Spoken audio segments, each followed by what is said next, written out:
What's going on, Dolphins? It is your boy Dillon, and I am here to do my post-game analysis video, my breakdown video for the victory against the New York Jets yesterday at Hard Rock Stadium. The Dolphins do make it 6 in a row. They are now 7-7 on the season, and obviously are still in the playoff race. And, you know, if they can continue to take care of business and win out, they certainly can have a chance to make it into the playoffs. They still do need help, and we didn't get a ton of it this week so far. But there are still opportunities for the Dolphins. Obviously, we will talk about that more in depth on Wednesday when I do my, playoffs and how to get there video. So keep an eye out for that. We will get into that on Wednesday. But for now, let's go ahead and break down this W. So as you can see, the Dolphins are 7-7 and the Jets fall to 3-11 on the season.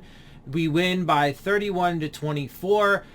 Let's just say that, first and foremost, obviously there were some ups and downs in this game. It didn't start off very good for the Dolphins.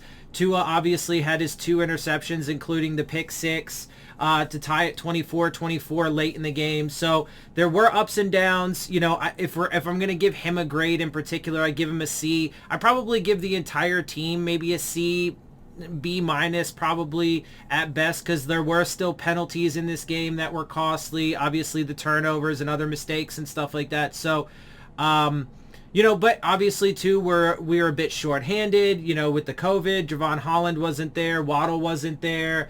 That's important context. Obviously on the Jets side, they're a young rebuilding team, first year head coach, first year rookie quarterback. They've had a ton of injuries. So all of that is relevant context, but we did take care of business at the end of the day. And one of the good things in Tua's case is, yes, he did have those costly mistakes, including the pick 6, but the very next drive, he takes us down and scores the touchdown. And obviously too, in this game, one of the big bright spots is we actually had a run game, and not just a run game, but a really good run game. Now again, context, it is the Jets, and the next few weeks, for example, we're going to go up against teams that are really good against the run. So we'll see if that's able to continue. Hopefully, because if we have Duke Johnson and Philip Lindsay available, which they should, as of right now, they should both be available for the Monday night game against the Saints, then that definitely gives us a better chance, and certainly gives us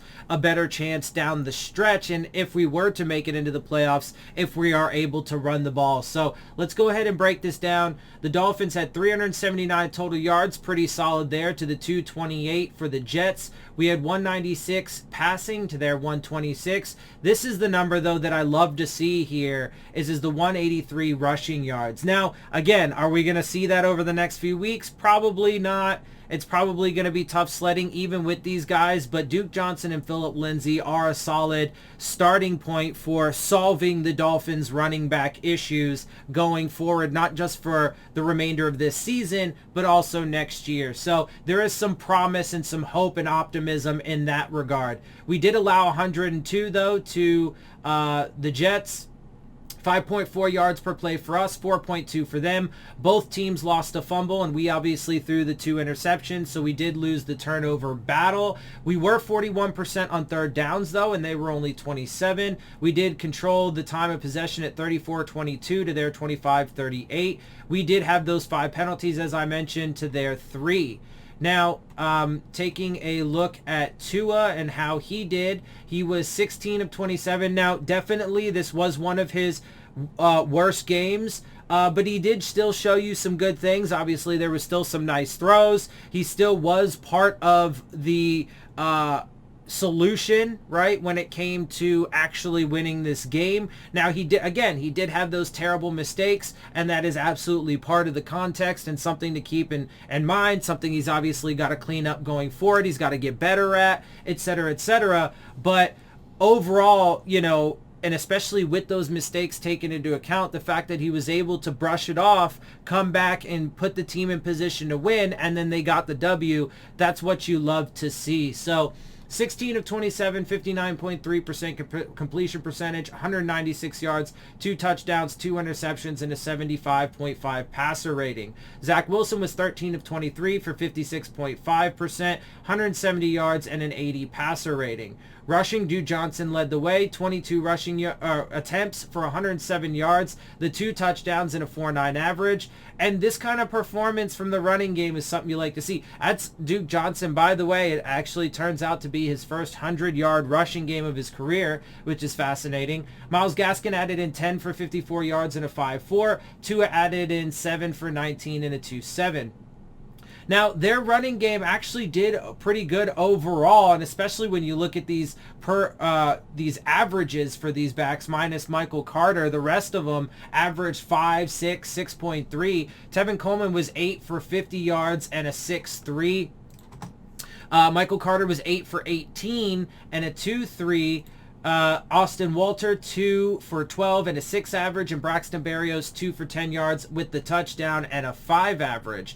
Devontae Parker led the way for us, 4 of 8 receptions for 68 yards and a touchdown. Isaiah Ford, 3 of 3 for 51. Mike Gesicki, 5 of 8 for 43. Duke Johnson, 1 for 20. And Christian Wilkins got his big man touchdown, the 1 reception out of the fullback spot for 1 yard and a score. So good for him. It was fun. You love to see it. Probably not something you're going to be seeing very much, but it was fun, and certainly,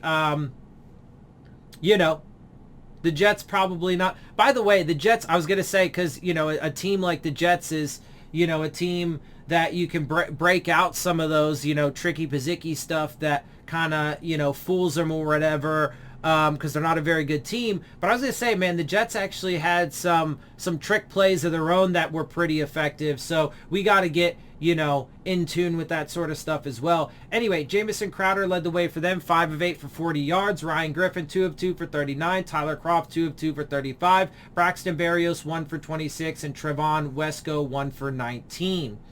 Defensively, Jerome Baker led the way for us, 4 solo, 3 assisted tackles with 2 sacks, 2 tackles for loss. The defense, even though, you hear me say the things I say about like the total tackles and stuff, they were good on my assisted tackle numbers. I usually like that to be 25 or up. I usually like to have 40 or so total tackles, but again, full context, when you get 6 sacks, 7 tackles for loss, a forced fumble with a fumble recovery, and 5 passes defense, obviously defense had a pretty damn good day. Although they did have some, moments where they weren't so great as well. So definitely got to clean those things up. But overall, they had a pretty damn good day. They did obviously let up the 24 points. But still a solid day. Anyway, so the two, because, you love those sacks, right? You love to see all those sacks. Anyway, Brandon Jones, 4 solo, 2 assisted, 1 sack and a tackle for loss. Andrew Van Ginkel, 4 solo tackles with 1 sack, 1 tackle for loss. Nick Needham, 3 solo, 2 assisted. Byron Jones, 3 solo with 2 passes defensed. Christian Wilkins, 2 solo, 5 assisted, a tackle for loss, and a pass defensed. Zach Sealer, 2 solo, 1 assisted, 1 sack, 1 forced fumble, and a pass defensed. Emmanuel Ogbah, 2 solo, 1 sack, 1 tackle for loss, the fumble recovery, and a pass defense, with Jalen Phillips adding in 1 solo, 1 assisted, and a tackle for loss. For them, CJ Mosley led the way, 8 solo, 6 assisted tackles. Quincy Williams, 8 solo, 3 assisted. Bryce Hall, 4 solo with 3 passes defensed. Sherrod Niesman, 4 solo tackles. Ashton Davis, 3 solo, 5 assisted with the interception for 18 yards, the touchdown that went with it, and a pass defense. Elijah Riley, 3 solo, 3 assisted, and a pass defense. Michael Carter, 3 solo, 2 assisted. Brandon Eccles, 2 solo, 2 assisted, the 1 interception for 20 yards, and 3 passes defensed. And then Sheldon Rankins, 1 solo, 2 assisted with the sack and a fumble recovery for the Jets. They had 39 total tackles, 28 assisted, 1 sack, the 2 interceptions, and the fumble recovery, forgot to add that in there, for 38 yards on those 2 interceptions with the 1 touchdown and 8 passes defense. They actually had 8 passes defense against us. Pretty crazy.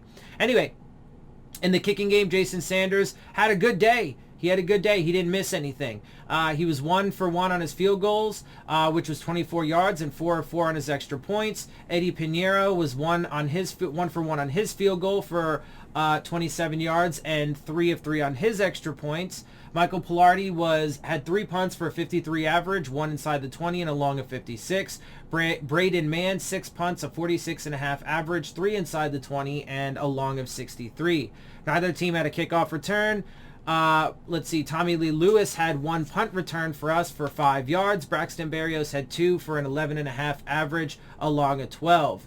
Now, as for the Dolphins league standings, it is mostly green, as we are going to see here. There's a little bit of red, but not very much, and it is pretty marginal in the decrease. Now, the next 3 weeks are going to be really tough. We are going to play really tough defenses. Their offenses are, the Patriots are actually sneakily been one of the better offenses in the league. The Titans I'd be a lot more scared of if it wasn't for the fact that they're massively injured and don't have almost anybody on that offense. Obviously Henry's still out, AJ Brown's still out, who might come back. He may be back for the game though. Julio Jones left this past game against the Steelers with a hamstring injury, so we'll see if he's available. So, but if they do have their weapons, then they are a bit scarier on offense. Otherwise, not particularly. So, and the Saints, I'm kind of on the fence about them. Not totally scared with Taysom Hill in the passing game. He's a little worrisome in the running game. They do have Kamara and some decent weapons, so we'll see how that plays out. But as of right now, the Dolphins' current standings are as follows. We are 29th, up from 29th to 23rd when it comes to total yards on offense, with 4,406 on the season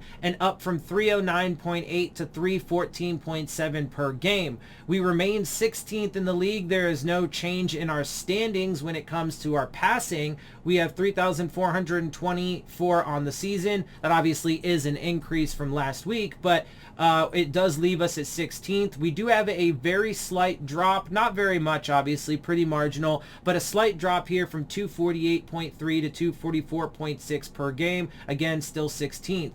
We do move up from 31st to 28th after this wonderful rushing performance that we had. We now have 1,213 yards on the season, up from 79.2 to 86.6 per game.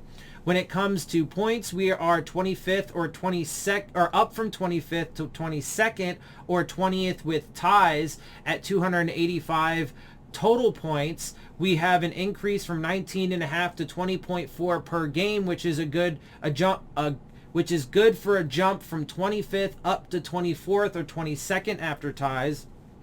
When it comes to third down offense, we didn't change at all. We're still at 41.9%, which is good for 9th in the league. Defensively, we had a little bit of a drop in overall yards, which is what you obviously like to see when it comes to your defense, from 358.4 down to 349.1, which is a jump from 21st to 18th. When it comes to passing yards, a slight decrease there as well, 274.2 down to 266.8, up from 28th to 26th. When it comes to rushing, not really much of a change there. Obviously super marginal from 103.8 to 103.7 because they obviously got 102 yards on the day, I think it was. But we do remain at 8th in the league, and obviously that's pretty good. We love to see that, especially since the run defense was so shit to start the year. Obviously, that has a lot to do with, and I think the correlation is primarily because of Raekwon Davis.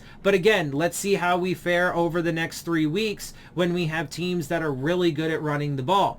Now, points per game, again, very marginal here, but it is a slight increase from 22.2 to 22.3 points per game led up. That is a drop from 14th to 15th or 13th after ties. When it comes to takeaways, we got 1 in this past game, which brings us to 21, up from 20. That's an increase from 10th to 9th or 6th after ties.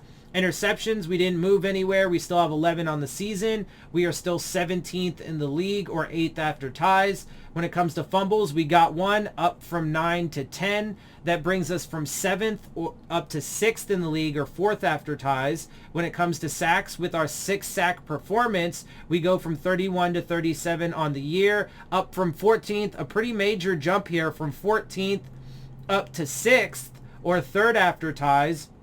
Passes defensed, we still do remain first in the league, from 74 up to 79.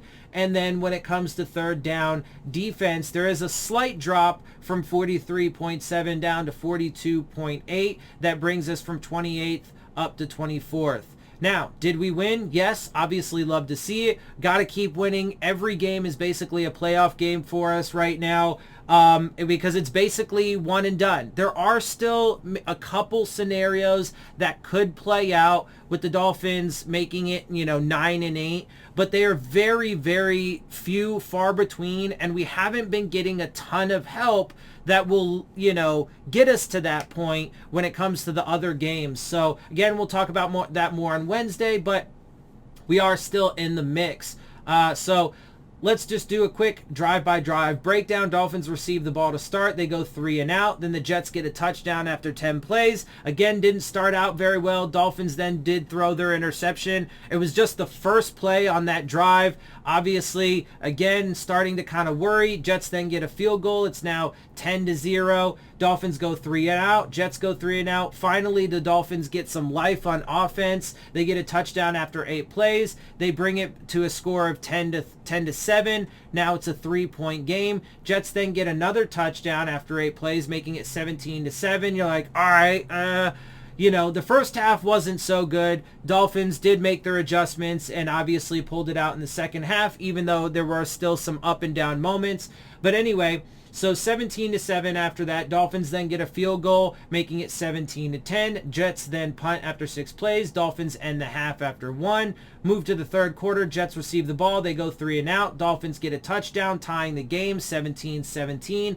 Jets then punt. Dolphins then get a touchdown to take their first lead of the day, 24-17. Then each team exchanges fumbles, first with the Jets, then the Dolphins. Jets go 3 and out. Dolphins then throw their pick 6, which is the 24-24 tie. Then Tua, as I mentioned, yes, he did have that terrible interception that led to a touchdown directly because it was a pick 6. He then comes right back and leads the drive. Now, of course, the run game certainly helped and played a prominent role throughout the game, but he also played a prominent role, responded well, led them down the field on a 9-play drive to get the touchdown, 31-24. Jets then go 3 and out. Dolphins 3 and out. Jets turnover on downs, and then Dolphins end the game after 2 plays.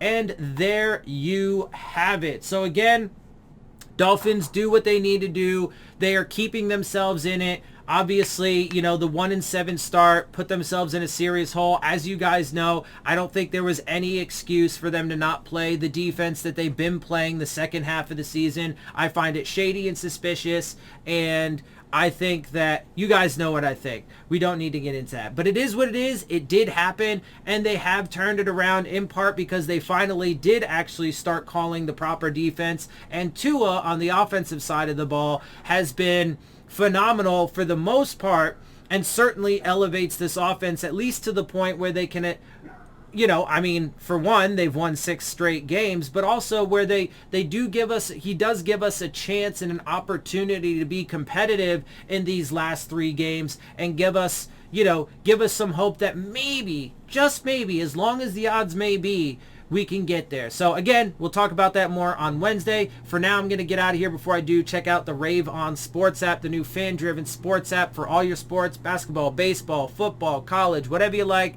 They got it, and they are looking to enhance your game day experience with live play-by-play coverage, live chats with other fans, content creators like myself. You can dispute bad calls. They love to do that. It's one of their focal points. And look for the link to the description in the description box for that.